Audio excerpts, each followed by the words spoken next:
So we just finished talking about some of the things that you want to be in your marriage. How do you want your spouse to view you? What kind of characteristics do you want to have?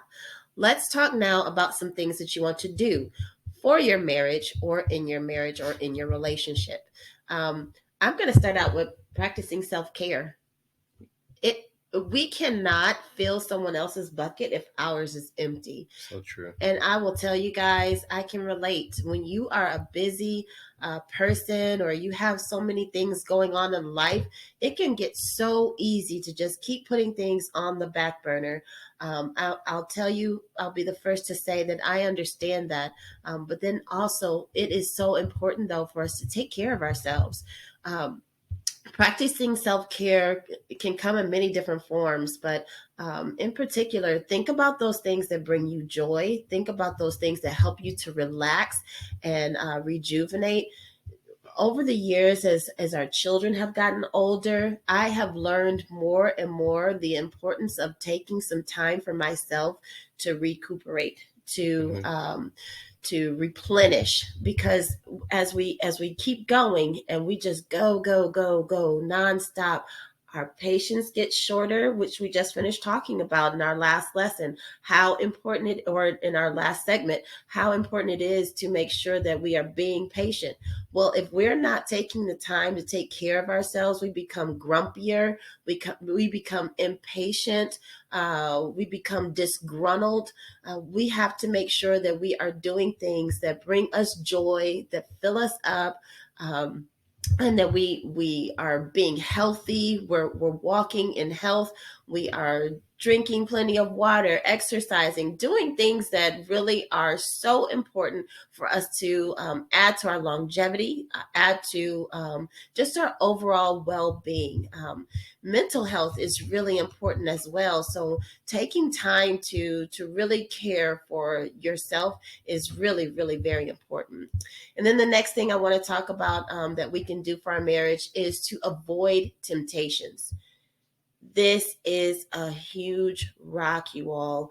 If you're going to have a good, solid relationship with your spouse, you have got to make sure that you navigate your way through those things that can become temptations and really just drive a wedge between you and your spouse, just drive a wedge in your relationship. So make sure that you are doing those things that help you to identify what is a temptation for Hmm. me.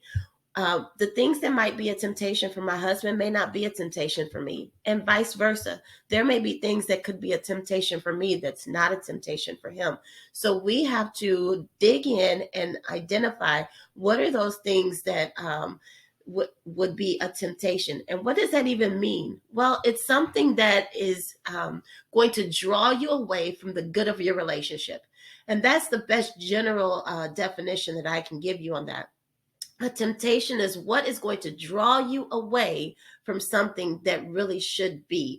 So, if you want to have a good, healthy, strong, solid relationship, the temptations are those things that we allow to come in to become distractions and draw us away from having that relationship that we desire to have.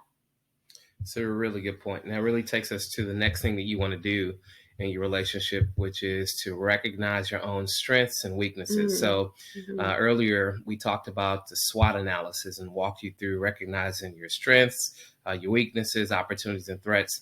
And it's important for you for you to know and be aware of where are some of your areas where you might struggle or where you're weak, and also where are some areas where you're strong.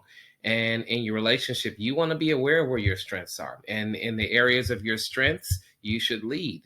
In the areas where you're strong and you're gifted and things come easier to you, you want to use those to better your relationship. And then in the other areas where you have weaknesses, again, doesn't necessarily have to be related to temptation, but maybe just some things that you're not good at. Mm-hmm. Be aware of that, and especially if those areas of weakness might cause frustration for your spouse. It's okay to be aware of that too, and to make plans so that maybe those aren't necessarily as much of an issue. So it's important to recognize and know your strengths and weaknesses in a relationship and communicate Mm-hmm. those things with your spouse.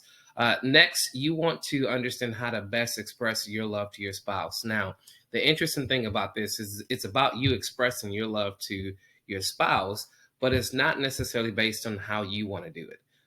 In other words, I love fishing. Okay.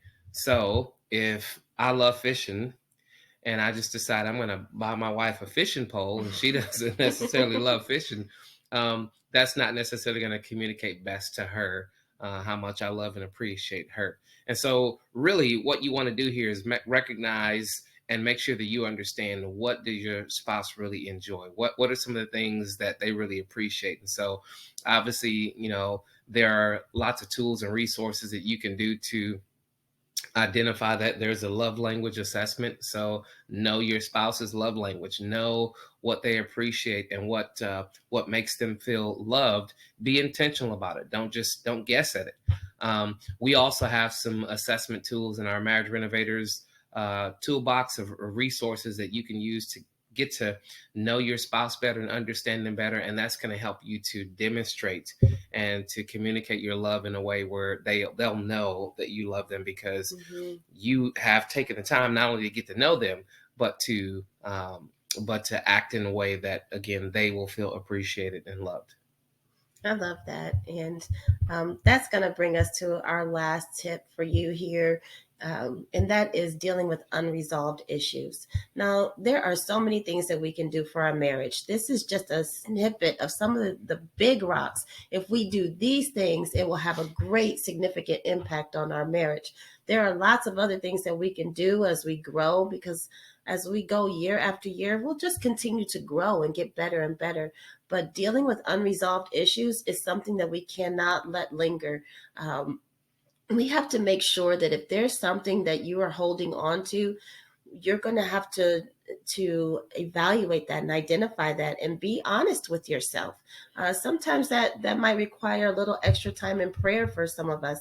If you've been hurt and wronged, you might feel like you're giving up some sort of power by forgiving and being able to move on. But honestly, you all, if you would take some steps to give that over to God and say, you know what, Lord, I felt hurt by this. I felt wronged by this, but I really want to let it go. I want to move forward.